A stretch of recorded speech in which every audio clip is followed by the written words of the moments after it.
Wow, why PM Anwar so brave all of a sudden, Malaysia big political crooks days are numbered leh. Ayya. Okay. Johor Sultan vows to fight corruption during his term as 17th Yang di-Pertuan Agong. Johor ruler Sultan Ibrahim Iskandar has said that among his focus when he takes on the duty as the 17th Yang di-Pertuan Agong is to stop corruption.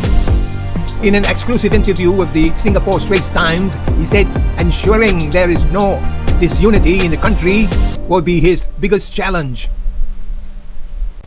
Now, to answer the question, why PM Anwar is so brave suddenly to attack the big political crooks, the likes of Mahathir and Diam Zainuddin.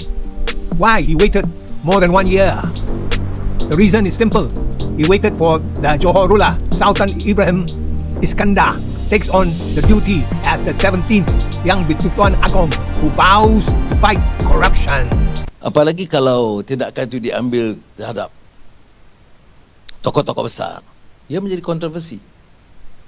Tokoh-tokoh ini punya dana besar, punya pengaruh, punya media sosial, dan tentunya akan mencabar kekuatan yang ada.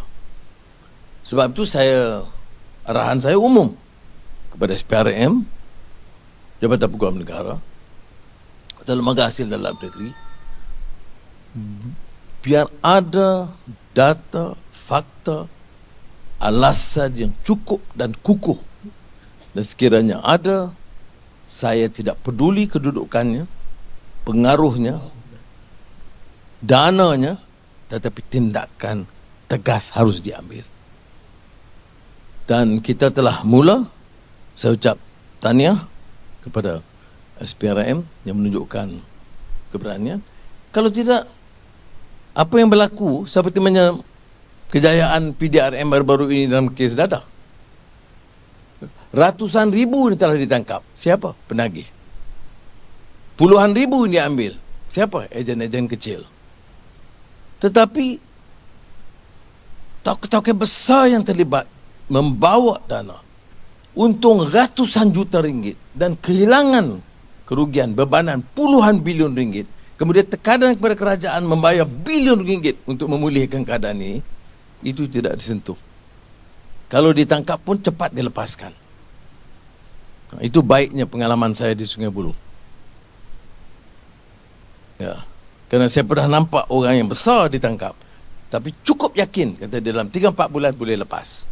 Maknanya ada andaian bahawa seluruh jenteranya, badan penguasaan, badan perundangan, badan kehakiman itu boleh dipengaruhi. Alhamdulillah kita dapat ada ketegasan sekarang. Jabatan Peguam Negara, badan kehakiman, ketua audit negara wanita lagi gerak yang lebat tegas. Dan ini bagi saya sangat perlu sekiranya kita serius untuk mengambil tindakan ini, ya.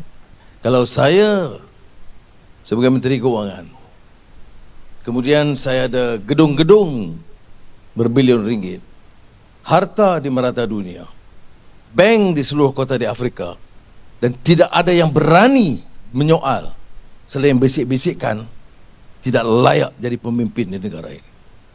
Kalau mau jadi pemimpin, mesti hadapi dengan apa juga risiko, ya. Kerana wang dari anak-anak kita dirampas, belanja sekolah, allowance untuk polis tambahan, allowance untuk pasukan bomba, semua kita kena teliti secara terperinci. Ni nak naik gaji sedikit untuk pejabat awam, kena ada mesyuarat. Nak teliti ni berapa boleh naik, RM40, RM60. Orang ini sapu berbilion ringgit, tak ada suara. Dan bukan saya begitu, ada yang pertahankan. Sudahlah, ini dah lama. Orang tu dah tua dah. Ada pula katakan, sudah, mengapa dendam? Saya KSN tahu di dalam Jemaah Menteri yang kalau di bawah tadbiran saya, kalau orang bagi tahu ada satu kes rasuah, percayalah saya tidak ada tolak ansur sama sekali.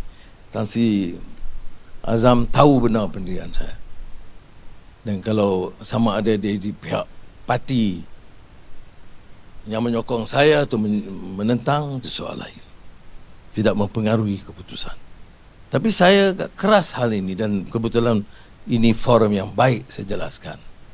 Bahawa kalau kita tidak mula dengan berani, tidak mungkin kita selamatkan negara ini. Saudara, saya tidak tahu tokok tambah. Saya ada tanggungjawab untuk pertahankan apa yang saya hujahkan. Bila kita batalkan kontrak rundingan terus, setiap kontrak kita dapat jimat ratusan juta. Sama ada namanya jana wibawa, ketebatan banjir. Sampai bila kita nak biarkan begini? Dan mengapa harus isu seperti ini dipolitikkan? Saudara ada kesetiaan kepada sesiapa, itu masalah saudara. Saudara kepada minat kepada mana parti, itu soal saudara, pilihan saudara. Tapi tidak boleh bicara soal nilai, soal agama, soal bangsa, soal budaya, dan pertahankan pengkhianatan kepada bangsa dan agama dan negara. Dan sebab itu, saudara, saya sedia hadapi risiko. Kerana tindakan yang lebih keras ini menyebabkan kelompok ini berpakat. Dia tidak boleh gugat pilihan saya. Tidak boleh lebih pelutut saya. Ini fatawakkal ala Allah, inna Allah yuhibbul mutawakkilin. Disuruh tawakal kepada Allah Ta'ala. Tapi tidak ada lebih daripada pengalaman saya di penjara. Jadi ada baiknya orang yang dah lama di penjara ni, dia hilang rasa takut dia kepada penjara.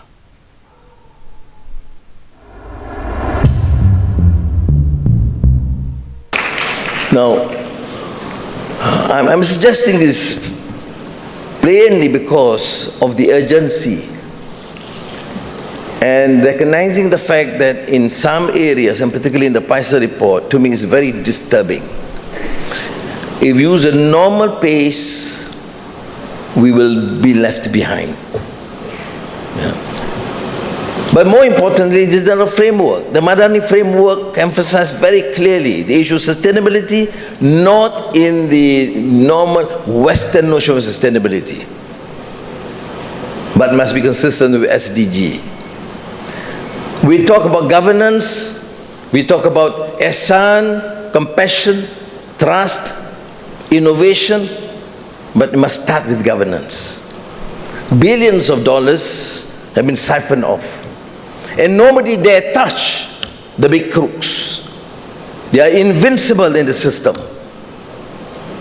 And mind you, I'm sure you've been following, and I think we in this country, political leaders, academicians, and so-called elites, must accept that responsibility, that we have failed in our task to allow such gross diversions of public funds to enrich the few crooks, and this was tolerated for decades in this country. The rot must stop here. If you say that, well, this is a problem affecting the politicians, I want to remind you that many professors and so-called scholars are either somewhat complicit or be seen to be complicit with the system in the past.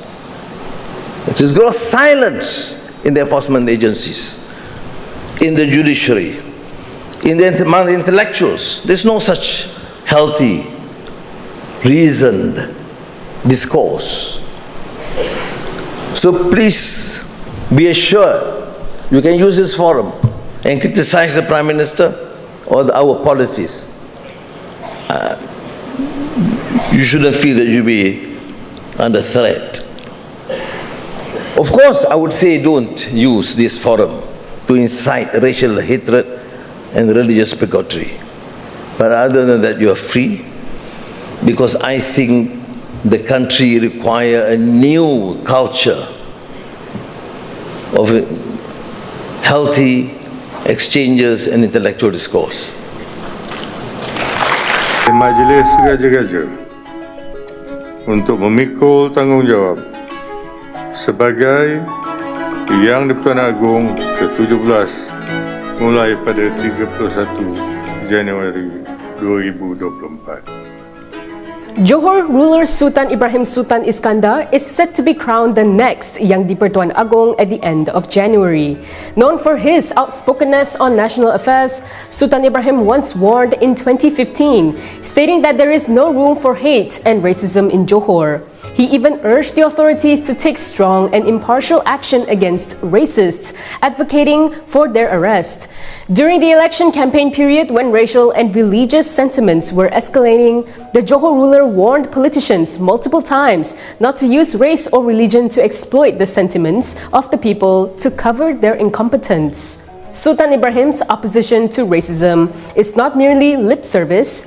In 2006, when he was still the Crown Prince of Johor, he attended the century-old Johor Bahru Old Chinese Temple for the annual Chingay Parade. In 2008, he initiated the Kembara Mahkota Johor, an annual royal motorcycle tour program for Sultan Ibrahim and his family to meet with fellow Johorians, as well as to provide charity for the poor. This activity has been a tradition of the Johor royal family for nearly 15 years. Sultan Ibrahim believes that Malaysians consist of different races and religions and rejects any racist sentiment. This strong stance contrasts sharply with the current political atmosphere shaped by politicians, establishing the Johor royal family as a beloved and people-friendly figure across various ethnicities. In a December interview with Singapore's Straits Times, Sultan Ibrahim asserted that he would not be a puppet king and requested greater responsibilities as the head of state, including overseeing the MACC and Petronas. The aim is to combat corruption. These remarks immediately raised concerns about overstepping the boundaries of the rulers. Former Prime Minister Mahathir Mohamad promptly voiced objections, suggesting that this could endanger the constitutional monarchy. According to Mahathir, the separation of powers between the two is better than absolute power. This is not the first time Mahathir has publicly clashed with the Johor royal family. The most notable incident was the 1993 constitutional crisis, describing Mahathir as a thoroughly modern prime minister.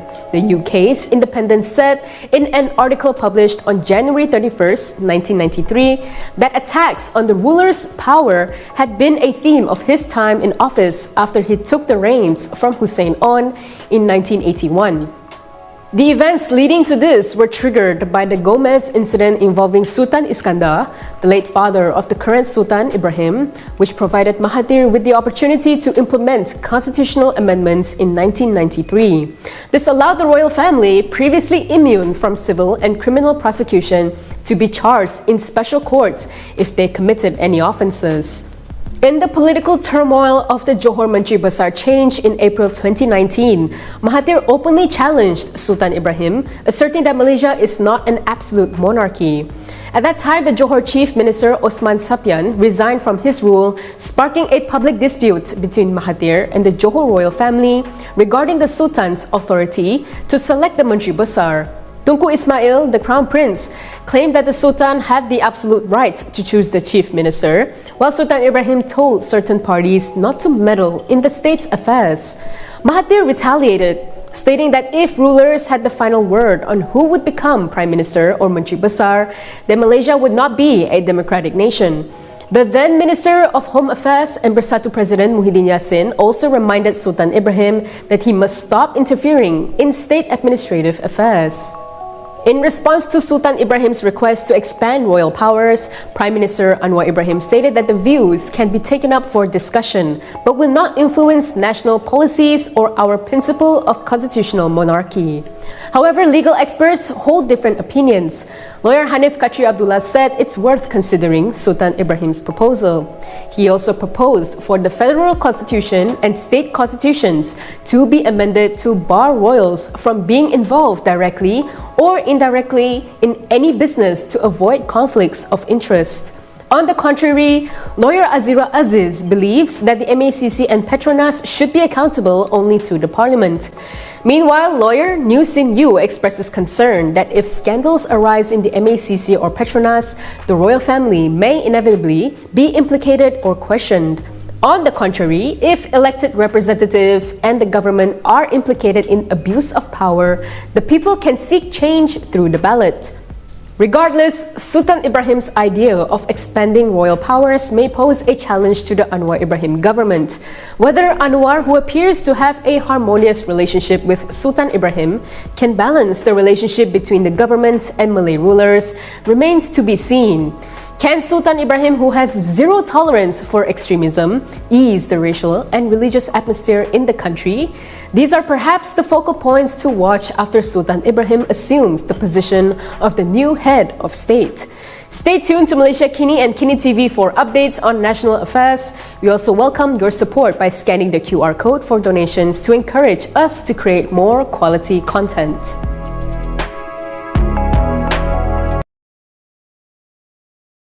Hey, hello friend, we come to the end already. Have you subscribed yet? Yes, press the subscribe button and also the like button and also the share button. Thank you and have a nice day.